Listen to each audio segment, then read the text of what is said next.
भाई लोग क्या हाल। मंदिर का प्रसाद हो, त्योहारों की मिठाई हो या सुबह सुबह की कड़क चाय, भाई शक्कर अगर थोड़ी भी कम ज्यादा हो जाए तो गुरु मजा नहीं आता।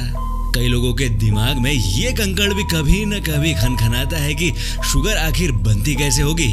क्या इसमें चमक लाने के लिए जानवरों की हड्डियों का यूज किया जाता होगा?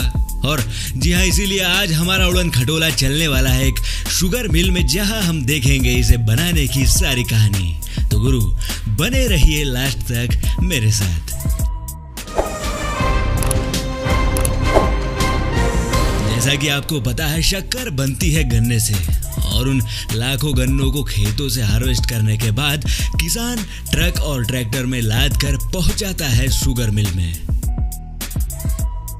अब यहाँ सबसे पहले ट्रक और ट्रैक्टर में लदे गन्नों को उस कन्वेयर पर डाला जाता है, जो इन लाखों गन्नों को मिल के अंदर ले जाएगा। मिल में इतने बड़े बड़े गन्नों का कोई काम नहीं। अंदर एंट्री पाने के लिए इन्हें अपना कद थोड़ा छोटा करना पड़ेगा। तो मिल के एंट्रेंस पर लगे इस चॉपर से जब ये शुगर केन गुजरते हैं तो इसके छोटे छोटे टुकड़े हो जाते हैं। ये करना वैसे काफी जरूरी भी होता है, क्योंकि अगर इतने बड़े गन्ने अगली मशीन में जाएंगे तो चांसेस है कि जूसर मशीन में इतने बड़े बड़े और इतने सारे गन्ने मशीन में जाकर उसे चोक कर सकते हैं। छोटे छोटे साइज में कट चुके ये गन्ने इसी कन्वेयर से थोड़ा आगे बढ़ते हैं, जहां इन्हें सबसे पहले एंटीबैक्टीरियल मिले खौलते पानी से वॉश किया जाता है और चकाचक नहला धुलाने के बाद इन्हें एक बड़ी सी श्रेडर मशीन में डाला जाएगा, जिसमें लगे पावरफुल रोलर्स इनका कचूमर बना के इन गन्नों से सारा रस निकाल लेते हैं।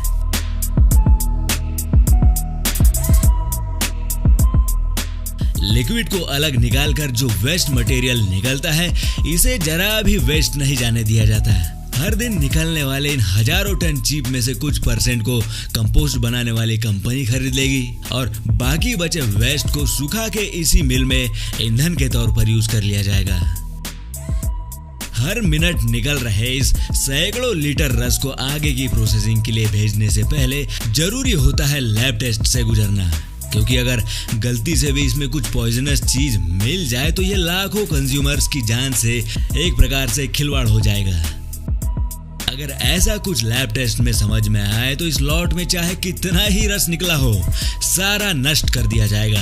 और अगर सब कुछ ठीक ठाक रहे, स्टैंडर्ड पर खरा उतरे, तो इस बड़े से बॉयलर टैंक में इस लिक्विड को बॉईल किया जाएगा, तब तक जब तक कि शुगर बनाने में यूज किया जाने वाला लिक्विड ऊपर और सॉलिड इम्प्यूरिटीज नीचे तली में ना बैठ जाए।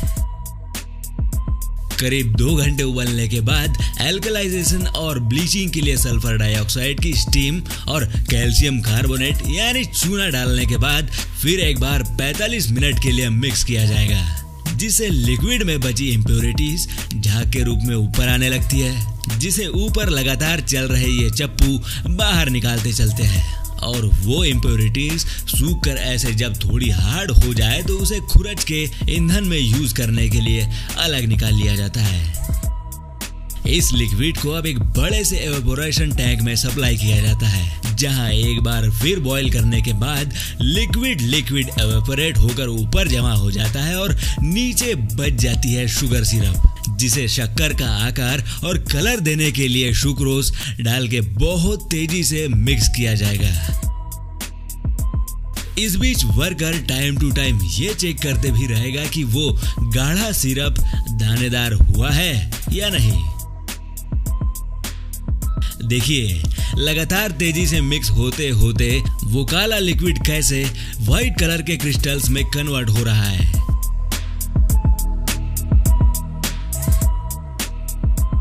अभी ये मटेरियल काफी गीला है, जिसे लगातार घूम रहे इस 120 डिग्री सेल्सियस में तप रहे ड्रायर में घुमाया जाएगा, जिसे करीब 15 मिनट में गीली शक्कर सूख जाती है। अभी अगली स्टेप की ओर बढ़े तो हम देखेंगे इस लॉट में बनी सारी शक्कर को सॉर्ट किया जाएगा, यानी अलग अलग छलनियों से होकर गुजारा जाएगा, जिसे 3 टाइप की शक्कर जमा की जाएगी, एक S, दूसरा साइज M और तीसरा L। आपकी इंफॉर्मेशन के लिए बता दूं, करीब 1 क्विंटल यानी 100 किलो गन्ने से सिर्फ 11 से 13 किलो शक्कर निकल पाती है। और रही बात जानवरों की हड्डियां मिलाने की, तो जी हाँ, ये बात बिल्कुल सही है। शक्कर को व्हाइट और चमकदार बनाने के लिए एनिमल बोन्स का चारकोल यूज किया जाता था, लेकिन इंडिया में अब ये बैन है। अब यहाँ ब्लीचिंग के लिए सल्फर डाइऑक्साइड और चूना ही यूज किया जाता है। खैर, बढ़ते हैं आगे। शक्कर हो चुकी है तैयार, जिसे अब इन बड़े बड़े बैग्स में बड़ी बड़ी बोरियों में डिमांड के अकॉर्डिंग वजन में पैक किया जाएगा। तो गुरु, ये थी शक्कर की कहानी।